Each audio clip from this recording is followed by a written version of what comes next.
Anti-Microbial agentல Chlorinated lime அப்படிங்கிறதுனா என்னன்னு பார்ப்போம்.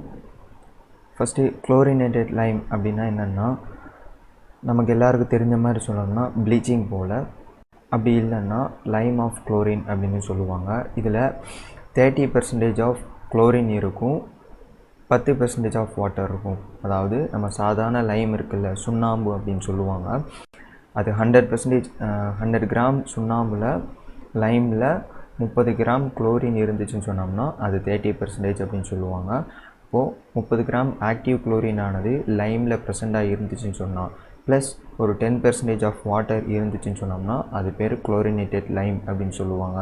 30க்கு கீழே இருக்கக்கூடாது, 30க்கு மேலே 35 அந்த மாதிரி சம்திங் வரும். அது மட்டும் இல்லாமல் இந்த குளோரினேட்டட் லைம் ஆனது அதனுடைய காம்போசிஷன் என்னென்னா கால்சியம் ஹைப்போக்ளோரைட். இதில் கால்சியமு 2 குளோரின் 2 ஆக்சிஜன் இருக்கும். அதுக்கடுத்து கால்சியம் ஹைட்ராக்சைடு, கால்சியம் குளோரைட், இதெல்லாம் வந்து நம்ம குளோரினேட்டட் லைமோடைய காம்போசிஷன். ப்ரிப்பரேஷன் எப்படி ப்ரிப்பேர் பண்ணுறது அப்படின்னா, கால்சியம் ஹைட்ராக்சைடையும் கால்சியம் ஹைட்ராக்சைடில் நம்ம குளோரின் கேஸ் இருக்குது இல்லை, அதை பாஸ் பண்ணோம் அப்படின்னு சொன்னோம்னா, ஸ்லாக்டு லைம்னா ஒன்றும் இல்லை, கால்சியம் ஹைட்ராக்சைடோட ஒரு கொஞ்சம் அமௌண்ட் ஆஃப் வாட்டர் இருந்துச்சுன்னு சொன்னால் அது பேர் தான் ஸ்லாக்டு லைம் அப்படின்னு சொல்லுவாங்க. குளோரின் கேஸும் கால்சியம் ஹைட்ராக்சைடும் சேர்ந்து நமக்கு வந்து குளோரினேட்டட் லைம் கிடைக்கிது. எப்படி கிடைக்குதுன்னா, நம்மளுடைய ஸ்லாக்டு லைமை, ஈரப்பதமான லைமை வந்து லெட் ஜாம்பரில் ஸ்ப்ரெட் பண்ணிடுவாங்க. ஸ்ப்ரெட் பண்ணிவிட்டு குளோரின் கேஸை வந்து உள்ளே பாஸ் பண்ணிக்கிட்டே இருப்பாங்க. அப்போ என்ன ரியாக்ஷன் நடக்கும்னா, நம்மளுடைய கால்சியம் ஹைட்ராக்சைடும் குளோரினும் சேர்ந்து நமக்கு வந்து குளோரினேட்டட் லைமை வந்து கொடுக்கும், ப்ளஸ் லிபரேஷன் ஆஃப் வாட்டர். இதில் நம்ம வந்து ஒரு 12 to 24 மணி நேரம் வந்து குளோரின் கேஸை பாஸ் பண்ணால் தான் நம்முடைய லைமானது குளோரினேட்டட் லைமாக சேச்சுரேட் ஆகிறதுக்கு வாய்ப்பு இருக்குது. 12 to 24 மணி நேரம். அடுத்து வந்து reaction, chemical reaction, physical property. Physical ப்ராப்பர்ட்டியில் நம்முடைய குளோரினேட்டட் லைமானது கொஞ்சம் டல் ஒயிட் பவுடராக இருக்கும். நம்ம சொன்ன மாதிரி 30% குளோரின் இருக்கும். Strong order of chlorine. இந்த ப்ளீச்சிங் பவுடர்லாம் டாய்லெட்டில் யூஸ் பண்ணாங்க அப்படின்னா நம்ம உள்ளே போகும்போதே ஒரு மாதிரி குப்புன்னு ஒரு வாசனை வருமா, அதுதான் வந்து குளோரினுடைய வாசனை. அந்த ஸ்ட்ராங் ஆர்டர் வந்து நம்ம குளோரினேட்டட் லைமில் இருக்கும். நம்ம காற்றுல குளோரினேட்டட் லைமை ப்ளீச்சிங் பவுடரை வச்சோம் அப்படின்னு சொன்னால் ஒரு மாதிரி ஈரப்பதமாக மாய்ஸ்டாகும்.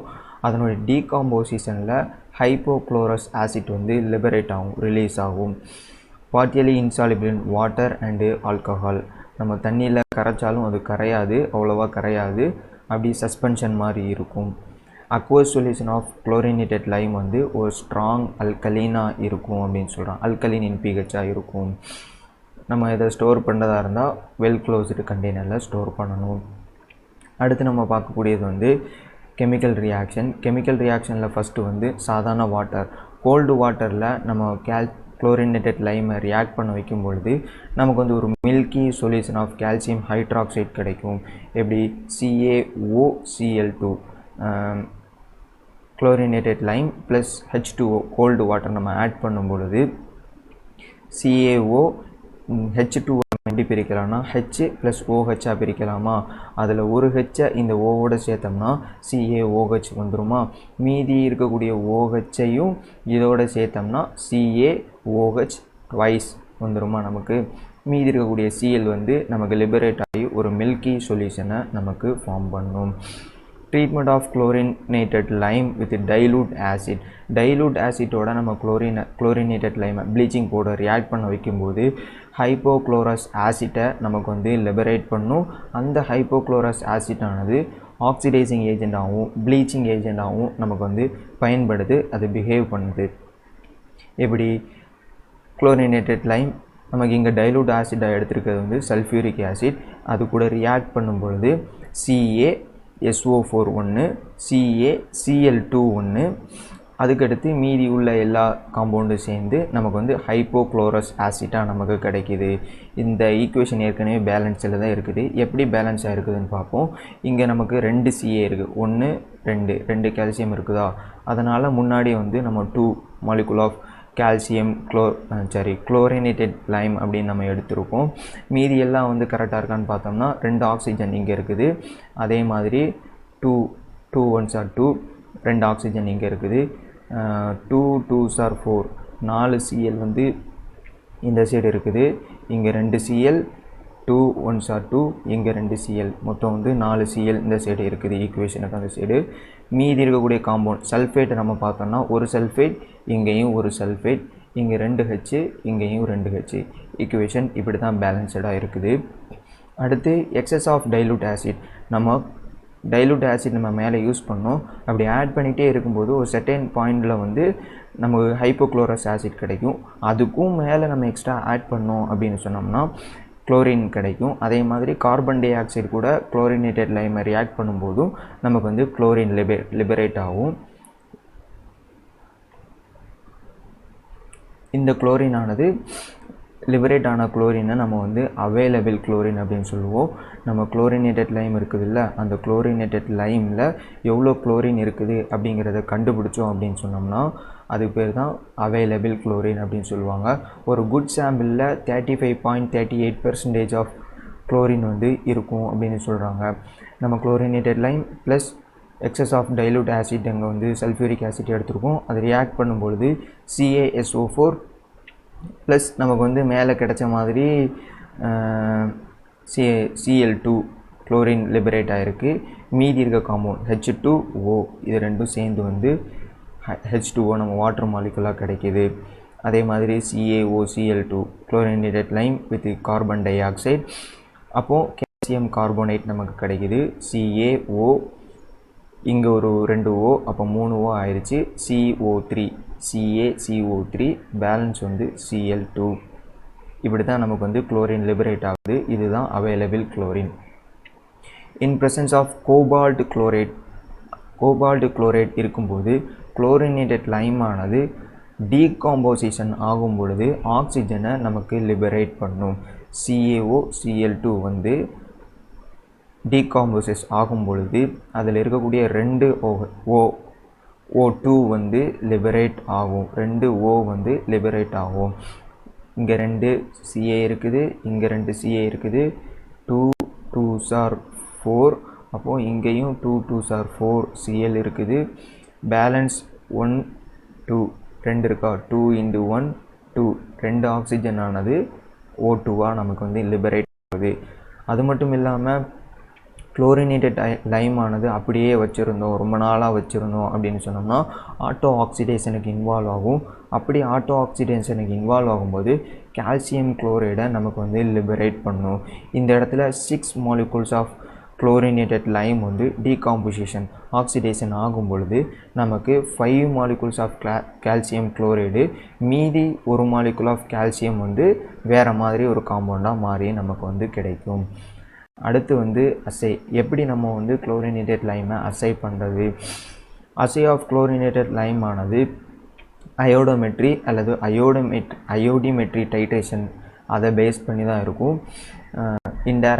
டைரெக்டாகவோ அயோடினை யூஸ் பண்ணோம்னா இந்த 2 டைட்ரேஷனையும் நம்ம யூஸ் பண்ணுவோம்.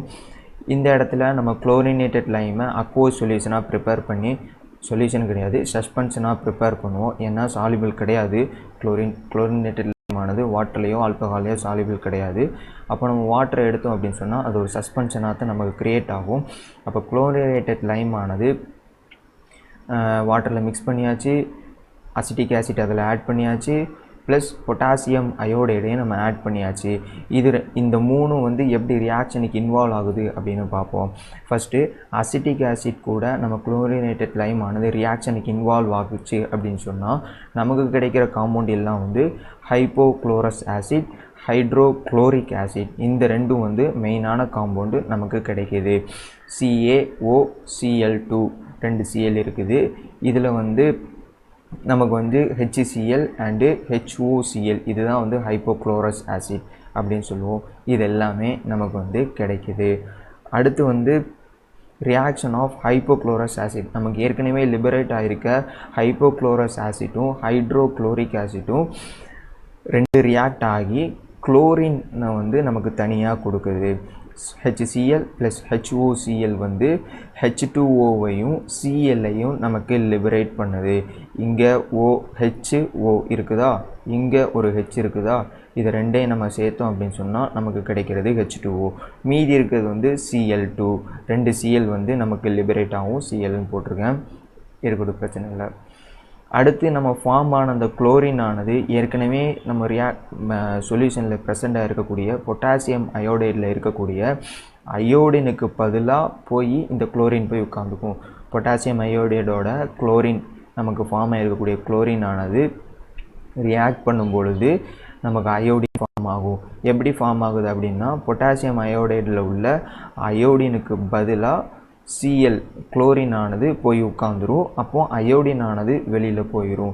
இதுதான் வந்து இப்படி தான் வந்து அயோடின் வந்து லிபரேட் ஆகுது. அப்படி லிபரேட் ஆன அயோடினை தான் நம்ம டைட்ரேட் பண்ண போகிறோம்.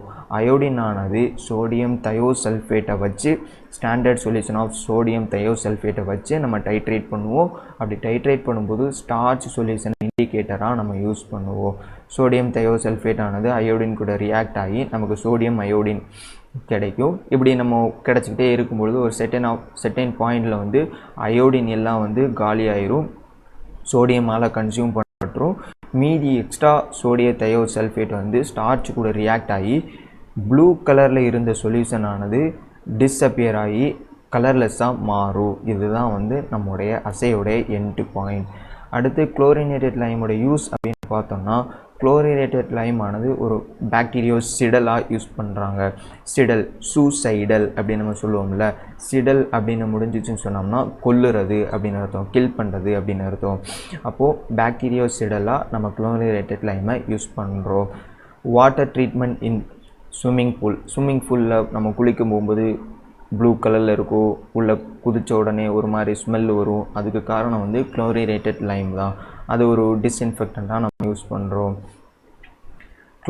குளோரினேட்டட் லைமையும் போரிக் ஆசிட்டையும் ஒரு மிக்சராக நம்ம ப்ரிப்பேர் பண்ணி டிஸ்இன்ஃபெக்டன்ட் சொல்யூஷனாகவும் காயங்களுக்கு போடக்கூடிய வெட் ட்ரெஸ்ஸிங்காகவும் நம்ம யூஸ் பண்ணுறோம். Bacteria, fungi, yeast, algae, virus and protozoa இது எல்லாத்தையும் கில் பண்ணுறதுக்கும் குளோரினேட்டட் லைமை நம்ம யூஸ் பண்ணுறோம். கிளென்சிங் ஏஜெண்டாக லேபார்ட்ரி, இந்த டாய்லெட்ஸு, ட்ரைனேஜு, இந்த கடல் பகுதி, ஆறு பகுதியிலலாம் கலக்கும் இதில் சீவேஜ், அந்த இடத்துலலாம் நம்ம குளோரினேட்டட் லைமை ஒரு கிளென்சிங் ஏஜெண்டாக நம்ம யூஸ் பண்ணுறோம்.